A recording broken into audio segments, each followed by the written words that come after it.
Hey guys, I'm back, and so is the H. Today, I'm not going to get as deep into it as I'd like to, but I just want to get, one thing done a day, two things done a day. We're going to be taking a look underneath that valve cover. We're going to be seeing if any of the valves are stuck. We're going to be giving some taps with the hammer, and we're also going to take a look at those shift forks there and see why they're seized. Okay, starting here at the platform, this thing was not as heavy as I thought it would be. Yeah, these are still relatively stuck. Just looking at it here, this is my first time looking at it. I wanted to make sure I wouldn't look at it until I started recording. I'm no genius, but I think these are supposed to slide up and down, and they are a little bit. So what I'm gonna do is I'm gonna hit them with a little bit of WD-40 and see if that brings them back around. Got the WD, soak her on up. All right, so it's soaked for a bit. Just gonna give her some light taps here. Nothing too bad. I don't want to bend these forks for obvious reasons.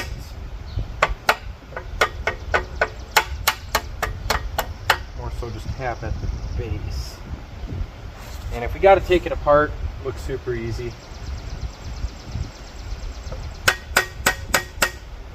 I think that one's already all the way up. Chipping rubber in there.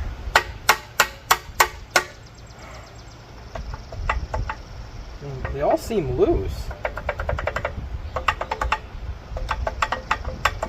Kind of peculiar. Oh, okay.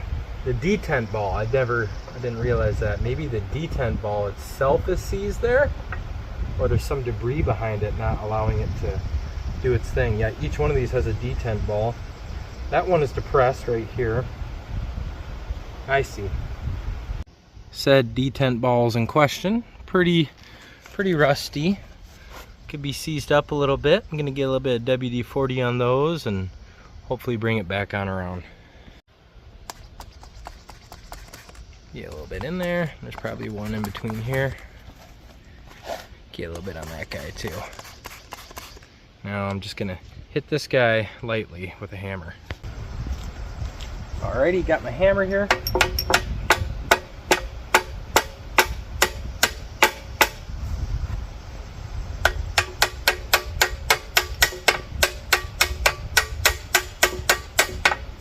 She just refuses to slide on that ball.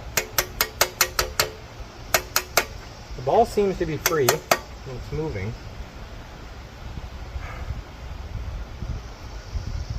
Okay.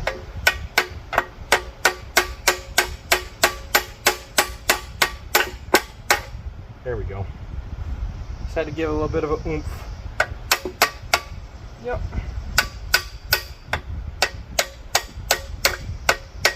Totally normal. It looks like it can go one more. Yep. Don't hammer on that. I was going to say that's how you kill your synchros, but these tractors don't have synchros. I'm thinking Honda Civics. That's good though. We just verified that that can move, that there's a lot of sludge in there, but that's okay. This center guy, I can't really tell where it can and can't move. Looks like this guy is all the way down where it can be. It's actually bottomed out. I'm gonna see if we can free it and get her to go on up. Yep. I apologize if you guys can't see that. Let me bring you closer. Now, all we're gonna do is try and get this guy to slide back on down. Perfect, it's moving. Just want to cycle it a few times. Maybe I just gotta stop being weak. Oh my gosh. Man, those really are.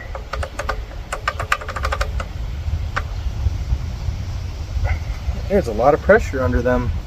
Okay. Now guys, I don't claim to be a genius, but I feel like that should move a lot more freely.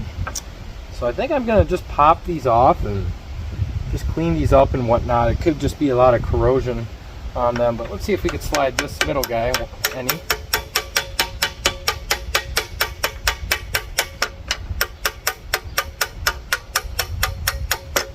Good. So that one does move too. and that one's already all the way down. Interesting. Well, I will say this thing is pretty seized, especially this guy on the far right. So what I'm going to do is I'm just going to take it out. I'm going to bend these tabs back, and I'll try and bend them back, but they might be single users, but I'm not that worried about it. It should be fine. So the main goal of this tractor is I just want to get it running and driving good, drive it for a year, see where all the leaks are, and sometime around this time next year I'll actually go and properly go through this tractor and rebuild it. But right now I think you'll be fine. We drove it around the yard, but obviously we couldn't get in any other gear except for like second or third that it was in. So enough of me jabbering on. Let's get this guy on out. Beautiful.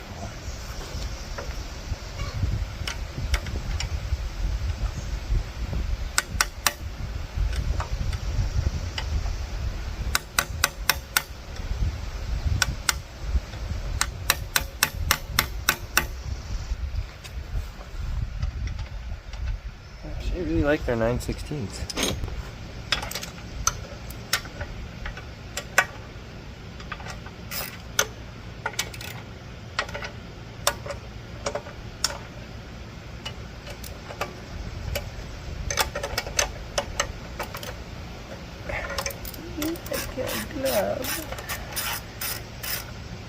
Now in doing this, I got to be really careful I don't send these D10 balls into the next zip code.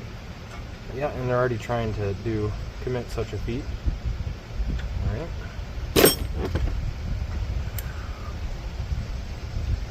Calm down, sweetheart. Okay, here's the detent ball on the right. And the center detent. This isn't going to make my head explode. I need to grab a bag and organize. Alrighty. Ball. Spring. Now I should just set this upside down and pull it out and use gravity as my friend. But you see, here at Dirt and Payment, we don't make cents. We make dollars.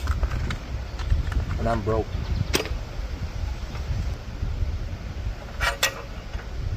D10 ball. Far right shift fork removed. I will place that accordingly on this concrete here. That's the far right shift fork.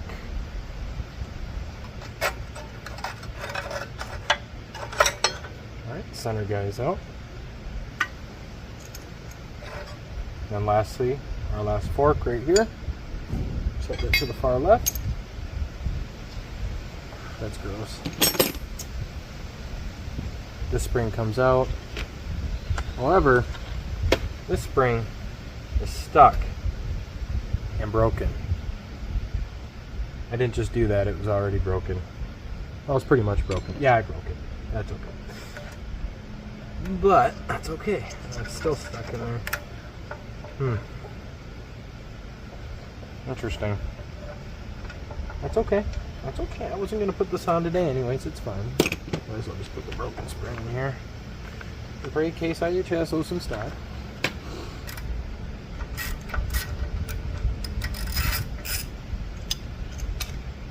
Set that up here. And then I'll just leave this plate in here for now, but I'll probably take it out later. This was just a plate that stopped the forks from traveling so far. So, by the looks of it here, we found one issue, that spring is broken. I broke it, but I could tell before I even grabbed it, it was already kind of messed up anyways. So, not taking the fault off of me, but kind of taking the fault off of me. Anyways, there's that. What I'm going to end up doing with these brackets here is I'm going to really hit them with a wire wheel and clean them up. I'm going to do the same. I'm going to wire wheel my balls. And yeah, I'll just get it all cleaned up. I'll get a spring ordered for that. We'll put it back together, and I think she'll be sliding a lot better. And we'll inspect my balls and make sure that the surface on them is not too scarred up too. That, because if there's any flat spots on there, obviously it's gonna prevent it from shifting nicely. But feeling how greasy it is, I think it was fine. With the shift forks on the ground here, I'm just looking for any significant bendage.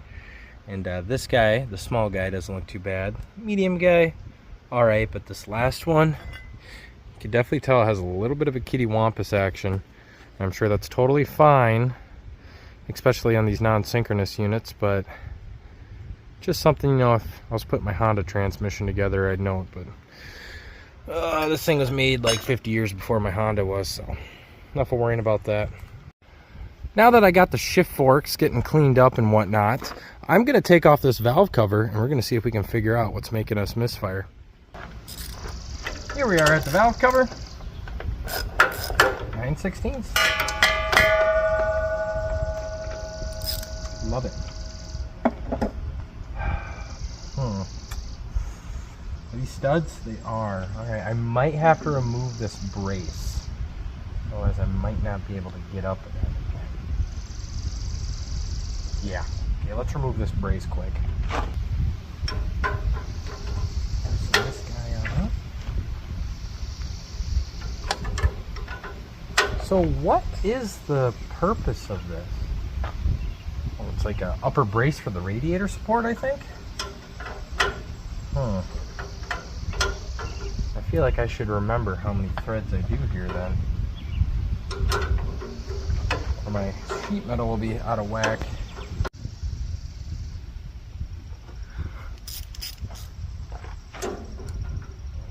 Yeah, just long enough.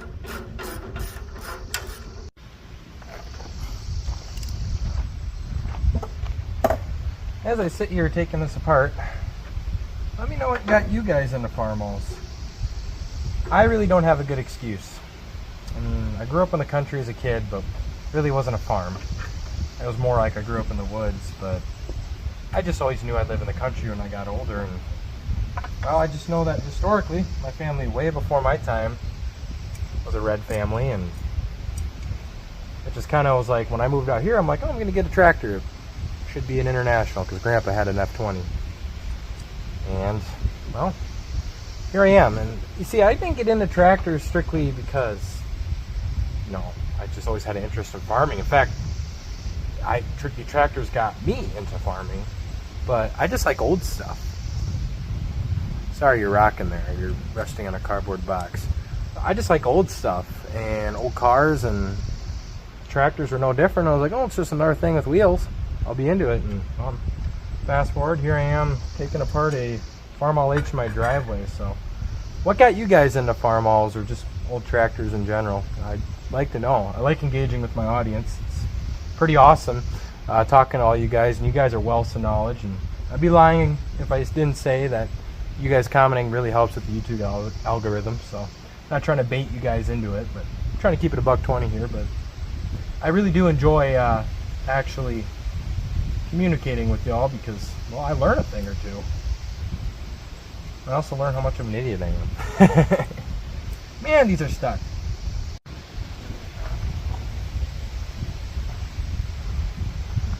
Okay, I noted these washers here, these valve cover washers, they have rubber grommets on them. So I might need to replace those in the future, but for now, that's fine. That's fine. Alrighty. Set this rod over here. Valve cover hardware there. I'll make sure to label it. We'll just give this a light tap. Proceeds to beat it with my palm. Disconnect every bolt. I think I did. Now this is a pretty thin chintzy metal, so I don't want to. Well, we might be able to save a valve cover gasket. Well, alternator might be in the way. Now, if this was a generator, this wouldn't be a problem. That's okay though. I like the alternator. So this is a 10SI Delco Remy. You know what everyone does. But anyways, it's catching on the corner there. So just gotta bend this guy a little bit over that way, and then we should be able to pop this off yonder.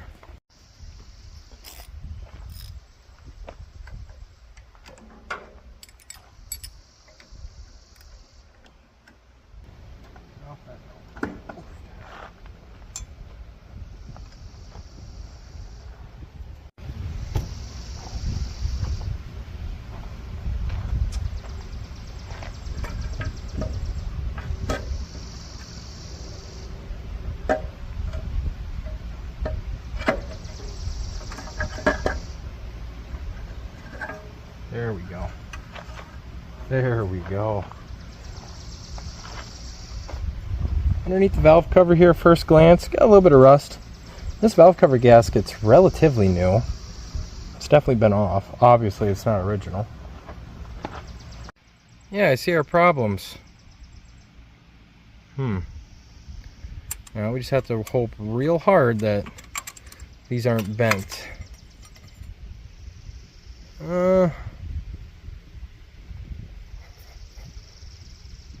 Just the slightest bit of a bend. Okay. Still not that worried about it.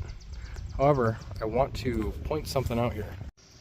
If we come over here to the tappet cover, this is non-original hardware, and obviously it's not even painted, so someone's been in here before. But yeah, that's one bad push rod, whether I did that or not. We'll just say I did it. This one, looking pretty straight. I could roll it on a table, but I think it's fine. So, the next question is, aside from these two push rods, is are any of these valves seized? Obviously this valve isn't seized because it's getting compressed. And I can feel it. Let's try this one. Yeah, we're getting a little bit of something there. This one. Good. Good.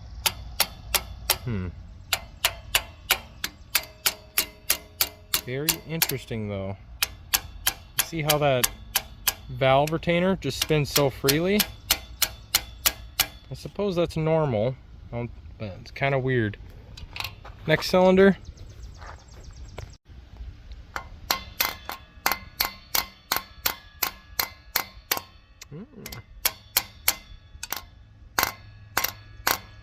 That one's feeling pretty sticky. Next one. Yeah, we're good there. And last cylinder. That one's good. And that one's good. So it's just this one right here, or this one, that is not moving on us. And that is whatever that cylinder is. We'll call that 2. Alright, so what do we know? Well, cylinder 2 here, I don't know if that's the exhaust. Yeah, exhaust valve isn't exhaust valving. And then on cylinder 2, well, exhaust valve side, obviously that's where the push rod wasn't doing its thing. On cylinder 4, on the exhaust valve side, this one was coming around, but maybe it didn't work for a while. I don't know. So we know our problem cylinders are 2 and 4. Number 2, that exhaust valve is actually seized. And number 4, I think it's fine. So those valve retainers spinning in circles when I'm hammering, I think I'm just getting worked up there. I think it's fine. So yeah, this could actually turn into an engine teardown. I'm going to keep just tapping at this for a bit and hope I break that valve seat loose. It makes sense that the exhaust valve would seize up because if water somehow got in the exhaust here, and actually just looking at it, yeah, that's pretty much en route right to that exhaust valve. So that would explain why that's seized up. I'm going to keep tapping at it and doing what I can to see if I can't break it loose. But if we have to tear this engine apart, I'm not even mad. I'm excited. I love working on stuff, especially old stuff. I am getting a little backed up. I got another engine in the shop I need to be rebuilding right now. But I had a little time today, and you guys really seem to like the H here, so figured I'm going to sneak a little H content in. So I'll be back, and I'll let you guys know if I get this exhaust valve broken loose.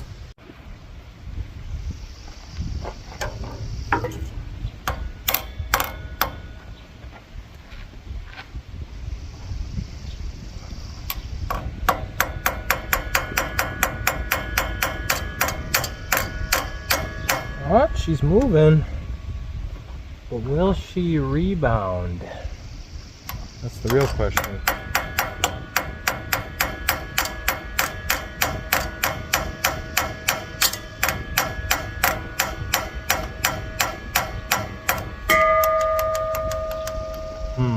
I don't want to hammer that down any lower. I know this is a low compression engine, but I'm still afraid of piston contact.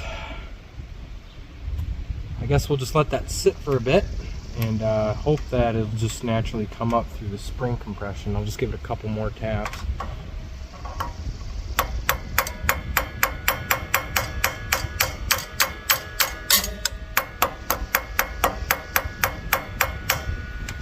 Alright. And you can tell just by looking at the intake spring versus the exhaust spring, one's a lot more tensioned up. Yeah, she's stuck down there, so that'll be fun figuring out, but not that worried about it. And like that, it's starting to rain. I really need to fix the track car so I can get the tractor in the shop, but I got to push the tractor out right away to drop an engine in another car, so sorry buddy, you're just gonna have to deal with this a little bit longer, but I'll cover you up. Well guys, this is going to be a shorter video. I'm sorry. I know I usually make them longer, but I kind of want to make them in these short daily spurts here so I can get other things done throughout the day, but definitely expect more content on the H. I plan on shooting another video tomorrow on that valve. I want to see if it cleared up or not. Cicadas are going off. That's how you know it's hot out. But anyways, if you guys have any ideas on how to free up this engine, or that valve, drop in the comments below. I'm gonna do some research tonight, but I like hearing from you guys. In fact, this was one of your guys' recommendations, like, hey, you should tap them valves, and I guess, yeah, I agree, I should have did that, but oh well, you live and you learn, so it is what it is. And even if we have to rebuild this engine top to bottom, I'm not that concerned about it. I mean, these old engines, I guess, I don't know, this isn't a C153, that's what my 504 has. This is probably like a C123, I don't know. But I appreciate you guys watching the video. If you liked it, please drop a like, comment, and subscribe. It really helps me on out.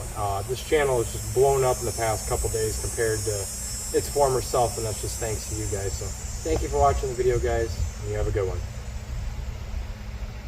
There's a bug on my face.